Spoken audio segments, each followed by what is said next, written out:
طبعا گرنگە زمانی کوردی زیاتر احتیمامی پێ بدرێت گرنگی پێ بدرێت لە منهەجی خوێندنە و ئێستا خۆشم کە قسەکەم لەوانەیە وشەی عەرەبی تێکەڵ بە قسەکانم کەم ئەمەژە گەڕێتەوە بۆ ئەوەی کە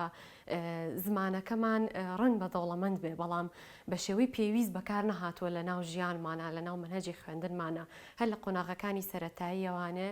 تاکو دواناوەندیەکان و زانکۆکان لە ئێستاشدا کە من پسپۆرەکەم کارگێڕی کارە و لە زانکۆ دەرس ئەڵێمەوانێ منهەج بە زمانی ئینگلیزی و عەرەبیە بە زمانی کوردی نییە ڕاستە لەوانەیە لە هەندێک شوێنە هاوکاری فێرخوازان بکرێت زمانی کوردی بەکاربێنن یاخود شەرحی وانەکان وتنەوەی وانەکان زمانی کوردی بێ لە کاتێکدا منهەجەکە و وەڵامانەوەی پرسیارەکان و تاقیکردنەوەکانی کۆتایی ئەبێ بە زمانی ئینگلیزی یاخود عەرەبی بێت بەڵام ئەم تێکەڵبوونە هۆکارەکەی ئەگەڕێتەوە بۆ ئەوەی کە زمانی کوردی لە ڕووی زانستیەوە کە هەڵبەت پسپۆرەکەی من پسپۆرێکی زانستی و زمانەوانی نییە لە ڕووی زانستی و زمانەکە نەیتوانی و ئەوەندە دەوڵەمەند بێ ئەوەنە لە وشەی زانستیە دەوڵەمەند بێ کە بتوانین ئێمە منهەجێکی باشی پێدا بنین کە بتوانین مەسەلەن پرۆگرامی خوێندنی بەشە زانستیەکانی لە زانکۆ و پەیمانگەکانە پێ بکەین بە زمانی کوردی ڕەنگە زمانەکە لە ئەدەبیاتە دەوڵەمەند بێ یاخود لە زاراوە جیاوازەکانە زمانێکی دەوڵەمەند بێ بەڵام لە ڕووی زانستی و تاوەک ئێستا بەپی پێویست نەیتوانیوە جێ خۆی بگرێت گرنگە زمانی کوردی هەبێت لە ناو خوێندنی سەرەتایی و دواناوەندیەکانە بۆی خوێندکار کە کاتێک گەچێتە زانکۆ وەک چۆنەگەر لە قوتابخانەیەکی تایبەتی بێت و فێری زمانی ئینگلیزی بوو بێ کوردیەکەش بزانێ هاوشانی ئەوە بەڵام ئایا با ئێمە بگەڕێنەوە بۆ قوتابخانە گشتیەکان واتە قوتابخانە حکومیەکان ئایا لەوێ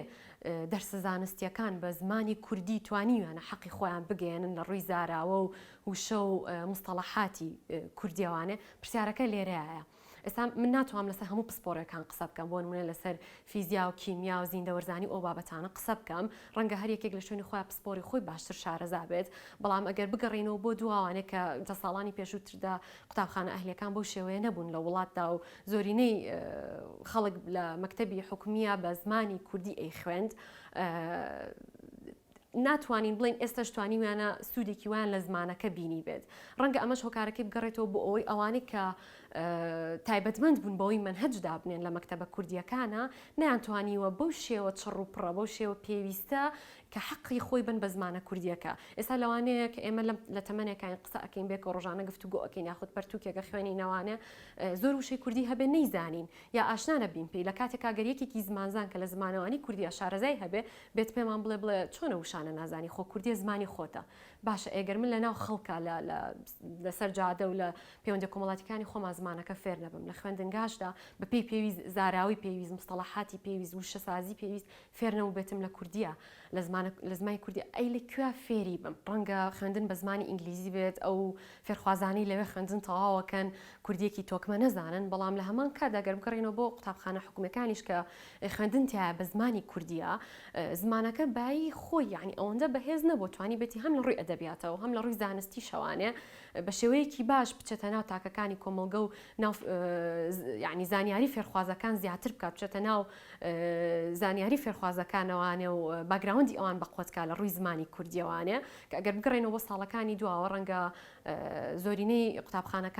قوتابخانەی حکومی بێتن بە زمانی کوردی خوێند بێتیان بەڵام لە ڕووی زانستیەوانێ نەیانتوانیەوە زمانێکی چڕ و پڕ و تێر و تەسەل بگەێنن و لە ڕووی ئەدەبیاتی شەوانێ لاواز بوو ڕۆڵی مامۆستا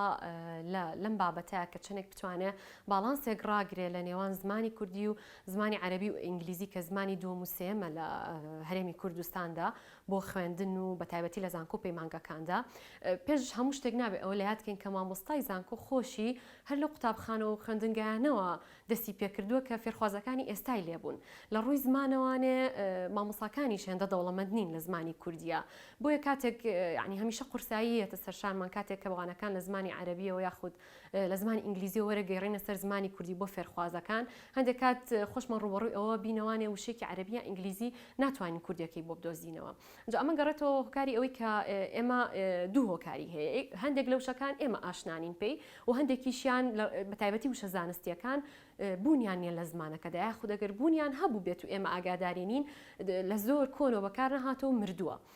بۆ چارەسەری ئەم گرفتەش پێویستە لە قۆناغی سەرەتایی و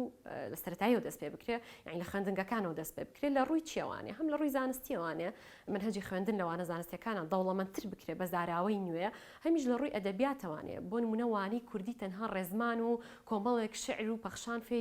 فێرخواز نەکە، وشەسازیشی فێر بکە. بۆ نمونە چۆن وانەی ئینگلیزی ڤۆکابولەریە خوێنیت پێتەوتری ئەم وشەیە ئەوە ماناکێتی، ئەم وشەیە ئەمە مرادیفەکێتی، ئەمە جیاوازیەکێتی، بۆ زمانی کوردیش لە هەر 12 ساڵەکەی خوێندنگاکان تا ئەم بابەتە ضرورە بخرێتە ناو منهەجی خوێندنەوەوانێ بۆی فێرخوازان فێری وشە و مانە، یعنی کوردی بەرامبەر بە کوردیەکی تر بکرێن. لەم ڕۆ توانین زمان دەوڵەمەندکەین و وردە گەشەی پێبێن. ئەو فێرخوازانی لە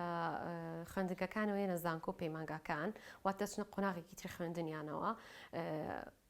جیاوازەیەکی لە نێوانیانە. ئەو فێرخوازانی لە مەکتەبە حکومیەکانەوەیان کە بە زمانی کوردی 12 ساڵی خوێندنیان بەڕێ کردووە. یەنە زانکۆکان عەرەبی و ئینگلیزی نازانن، منهەجی زانکۆکانیش لە کوردستانە لە حکومەکان و ئەهلیەکانیشە بە زمانی عەرەبی و ئینگلیزیە. لێرەیە قورساییەتە سەرشانیان نایزانن. زانکۆش شوێنی ئەوە نییە تۆ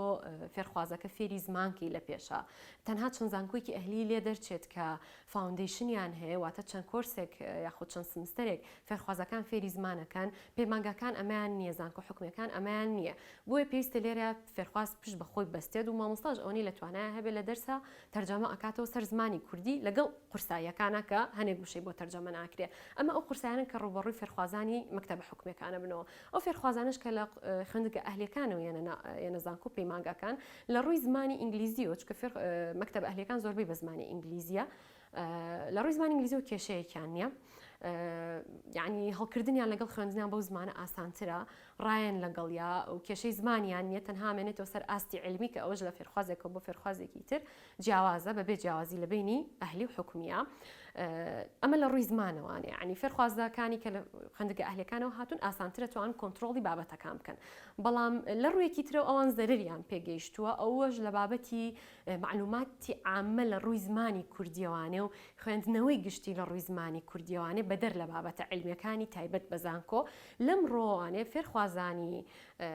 قوتابخانە ئەهلیەکان ئەگەر کتێبێکی زمانی کوردی بیتێ قورسە بۆی لەوانێ نەتوانێ بیخوێنێتەوانێ، بەڵام فێرخوازێک کە 12 ساڵ بە کوردی خوێندوێتی کتێبێکی بیتێ بە زمانی کوردی بە ئاسانی ئیخوێنێت. لە ئێستا ڕاستە ئاڵۆزیەک هەیە، کۆمەڵێک فێرخوازیەت لە مەکتەبە کوردیەکانەوان ئینگلیزی نازانێت، کۆمەڵێک لە مەکتەبە ئەهلیەکانەوەیەت کوردی نازانێت. اینجا لەم بینایە کۆمەڵێک بەس ئەمان ڕێژێکی کەمە فێرخوازمان هەن لە قوتابخانە عەرەبیەکانەوە دیراسەیان عەرەبی بووە، ئەمە تێکەڵبوونێک ڕوئە. لێرە مامۆستا جاری وایە پێویستە 3 زمان تەرجەمە بکە، کوردی، عەرەبی، ئینگلیزی، بۆی باڵانسێک ڕاگرێت لە نێوان فێرخوازەکانە.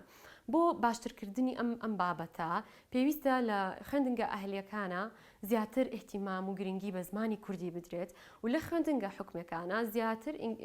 گرنگی بە زمانی ئینگلیزی بدرێت، واتە نەک هەرێکێکیان بەلای زمانێکا بڕوات و ئەوی تر پشتگوێ بخەن، ئەبێ باڵانسێ ڕابگیرێت لە نێوان زمانەکانە. و ئەگەر ئێمە بەنیازیش بین خوێندنی زانکۆ پەیمانگاکان بکەین بە زمانی کوردی سەرەتا پێشەوەی ئەم هەنگاو بنین، بە زمانی کوردی دەوڵەمەند بکەین، زاراوەی علمی بەجێی بۆ بدۆزینەوانێ پاشان بینە سەر ئەوە. بەڵام ئەگەر ئەوە نەکەین لە ئێستادا زمانەکەمان زمانی کوردی لە ڕووی زانستی و بەداخەوە لاوازە و یاخود ئەگەر